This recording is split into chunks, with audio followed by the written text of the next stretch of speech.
Hi, welcome back to the Kaiser Report. Time now to go to Washington, D.C. and speak with Bill Still, the former newspaper editor and publisher, best-selling author, award-winning documentary writer, director. His feature-length documentary, The Money Masters, is the 15th most viewed film on the internet in history. He also wrote and directed The Secret of Oz in 2010. Bill Still, welcome, a big welcome to the Kaiser Report. Oh, thank you very much for having me. All right, Bill Still, as a way into your films, The Money Masters and The Secret of Oz, I want to start by asking a question that will most interest our audience. Is there any gold in Fort Knox? And if not, who took it, why, and how? No, it was, and incidentally, I detail that in my new book, which is entitled No More National Debt. As far as we know, there's no gold left in Fort Knox. There was one peek into Fort Knox in the 1970s. It was either 1973 or 74, which was instigated by an older friend of mine by the name of Ed Durrell. He spent $11 million of his dollars. He was a very wealthy Ohio industrialist trying to answer just this question. So they finally opened the doors. They were forced to open the doors in 73 or 74. There were a couple AP reporters, a couple of congressmen, and there's this famous picture of the director of the Mint, Mary Brooks, standing in front of this wall of gold saying, "Look, it's all here." But the problem was they only showed gold vault number 13, which was the smallest of all the gold vaults, and they denied the existence of the central core vault. The AP reporter and photographer on the scene at the time reported that the gold which they showed had a strange orangish hue, and so therefore that means that it had a high copper content. So probably what this was back in the 70s was the remnants of FDR's call-in of gold coins. It was called coin melt. If they had any good deposit gold, which is .995 gold, the only form of gold that's good for international trade, they certainly would have showed a room full of that. My theory is that despite the fact that the U.S. government carries the largest amount of gold on its books, some 248 million ounces, that they probably have zero, except to some of this remnant coin melt. It was well known at the time, local newspaper coverage of Fort Knox, Kentucky, where the gold was shipped out by rail and truck to the Federal Reserve Bank in New York. We don't know what percentage of it, but at least a large percentage was sent over to London to try to keep down the price of gold during something called the London Gold Pool. And probably once all the gold was cleaned out of Fort Knox, that's when Nixon closed the gold window, and so that's what happened. Actually, it's funny that we're talking about gold, but you are against a gold standard and instead propose the Monetary Reform Act. So walk us through that. Yeah, well, the first thing I want to get into is, although I love Ron Paul, the statement that he is making on the campaign trail right now is just absolutely ludicrous. And he claims that, and this is almost a direct quote, that according to the U.S. Constitution, only gold and silver can be money. And that's just not the case, Ron. I don't mind people investing in gold and silver. That's great. I don't mind having gold coins or silver coins as a complementary currency. But what we need is debt-free, government-issued money. And on top of that, you need two basic reforms. Number one, you need to eliminate government borrowing. Number two, you need to eliminate the ability of banks to lend money they don't have. This is called fractional reserve lending. This monetary reform alternative or solution has been known for many generations, and I didn't invent it. It's nothing new. I just rediscovered it, and I'm trying to popularize it. Bill Still, so what your other aisle might suggest in this debate is that by having the fractional reserve banking system, you bring in something called the money multiplier effect. This creates some velocity in the economy, and people are borrowing, and the GDP is growing. So what do they have wrong? The problem with the money system is that right now banks can lend 10 to 12 times the money they actually have, and that's if they follow the rules. We found out as a result of the 2008 debacle during congressional hearings here that in fact the big U.S. banks, Morgan and Citibank, were leveraged 52 to 1, Fannie and Freddie were leveraged 72 to 1, and Goldman Sachs was leveraged 333 to 1, and about a year ago President Obama got on TV and said, oh, you know what, we just need to eliminate that nasty old reserve requirement altogether. In other words, 333 to 1 is not sufficient for these banks. Only infinity will do. Now the problem is when you're leveraging money to that extent, once the bubble pops, then you're also leveraging on the way down. In other words, every dollar that comes out of the economy is multiplied then by that multiplication factor, whether it's 10, 12, 52, 72, or 333. So we're going through a major deleveraging of this huge bubble, and the economy absolutely will not come back. That's why you see the specter for the first time of all this money being pumped in by the Fed and it not having the desired result on the economy. We've reached a point for the first time in history called debt saturation. The only way to get out is this monetary reform solution.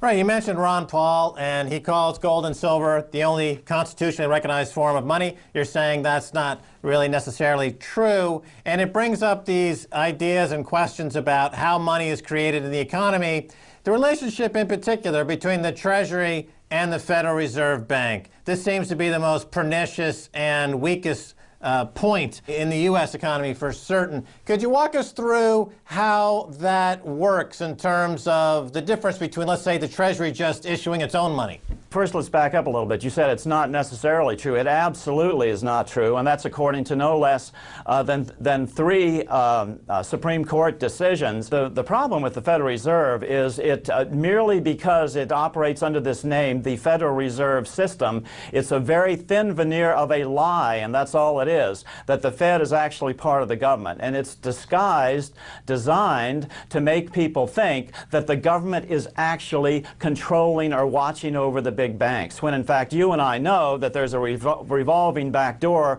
between the Fed and the big banks. The Fed is a captive of the big banks.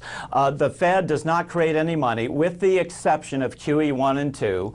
All of our money is created as an interest-bearing debt. We are literally, and this is worldwide, we are literally renting every dollar we have in circulation, with the exception of coin money. Now this is a great deal if you can get it for the banks, but it's a horrible deal. Money should serve the public interest. I'm not interested in nationalizing banking, but I am interested in nationalizing money. We need a healthy, competitive commercial banking establishment that does lend at interest, because if you don't charge interest because of the time value of money, there will never be any lending. But banks cannot control the quantity of money, which they absolutely do today. Okay, over in the UK right now, they're having a big debate whether they should split the banks up between the speculative bank and the utility bank, or the deposit bank, in the relationship. The UK banking industry is lobbying hard that no ring fencing, as they call it. They don't want any ring fencing. It's going to destroy their economy. And yet it sounds like what you're talking about is that there should be a split up of this function in the banking, and there should be a return to some form of banking which is strictly as a utility. Yeah, absolutely. That function banks should merely be deposit banks and intermediaries between borrowers and lending. Where you really get into trouble is the fact that they can speculate on the market. That only magnifies the problem of fractional reserve lending. But I mean, even splitting up that function is not going to do it, because you still have banks creating 100% of the money, and that's what the problem is. It's not what backs the money that's important. It's who controls the quantity. And the gold bugs incorrectly believe that gold will control the quantity. But on top of that, even if gold would control the quantity, gold certainly won't control the quantity of money under the current system that's lent out by the big banks using fractional reserve lending. Okay, so presumably the thought here being that gold could simply be used as a fractional reserve as well. There's nothing to stop a fractional reserve banking standard to emerge, and repeating the exact same mistakes that we have currently, correct? Yeah, that's absolutely correct. And even if they followed the rules, they're still, at minimum, leveraging the money 10 to 12 times. It's not what backs the money, it's who controls the quantity. And if you're sitting in the bank's driver's seat and you are controlling the quantity of a national money, then by de facto you control the political situation as well. Because if the government needs loans and you aren't willing to lend that money, then you are in absolute control of the government, and that's the situation we find ourselves in today. It's a great job if you're sitting in the bank seat, but it's not a good deal for the average person. Money must serve the public interest. For our Twitter audience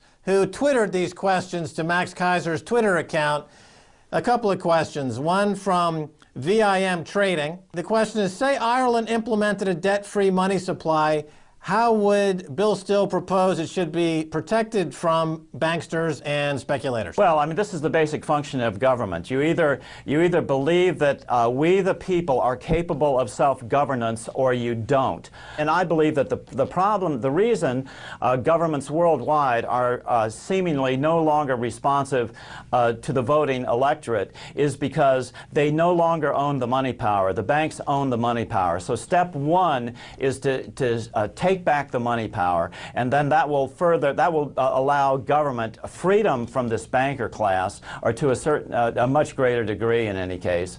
And I think that's the first step. Another question from the Twitterosphere that was popped up on the Max Keiser Twitter account from C. Thaxter to Bill Still. How can people best put through legislation for their own state banks? Legislation for Washington failed, but it's up again in 2012. What an excellent question, because right now, today,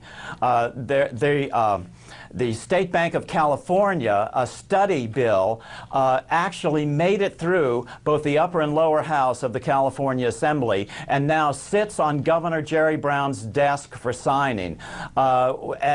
I believe it happened about 7 days ago, and he has 12 days to sign it. So there's only about 5 days left to get this signed. Now, that will not implement the state bank. It will implement the very first study commission giving some money to study the State Bank of North Dakota.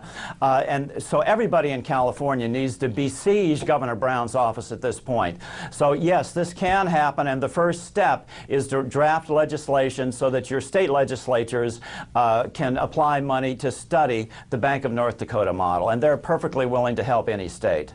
All right, Bill Still, that's all the time we have. Thanks for being on the Keiser Report. Thank you.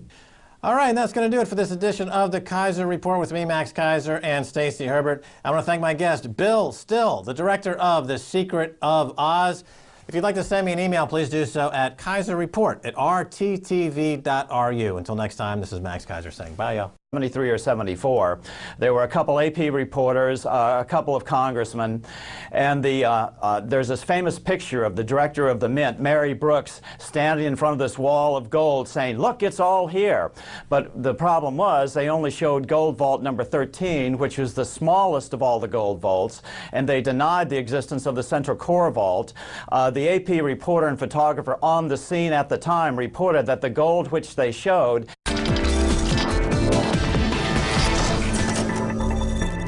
Hi, welcome back to the Keiser Report. Time now to go to Washington, D.C. and speak with Bill Still, the former newspaper editor and publisher, best-selling author, award-winning documentary writer, director. His feature-length documentary, The Money Masters, is the 15th most viewed film on the internet in history. He also wrote and directed The Secret of Oz in 2010. Bill Still, welcome, a big welcome to the Keiser Report. Oh, thank you very much for having me. All right, Bill Still, as a way into your films, The Money Masters and The Secret of Oz, I want to start by asking a question that will most interest our audience. Is there any gold in Fort Knox? And if not, who took it, why, and how? No, it was, and incidentally, I detail that in my new book, which had a strange orangish hue. And so therefore, that means that it had a high copper content. So probably what this was back in the 70s was the remnants of FDR's call-in of gold coins. It was called coin melt. If they had any good deposit gold, which is 0.9 995 gold, the only form of gold that's good for international trade, they certainly would have showed a room full of that. My theory is entitled No More National Debt. As far as we know, there's no gold left in Fort Knox. There was one peek into Fort Knox in the 1970s. It was either 1973 or 74, which was instigated by an older friend of mine by the name of Ed Durrell. He spent 11 million of his dollars. He was a very wealthy Ohio industrialist trying to answer just this question. So they finally opened the doors. They were forced to open the doors in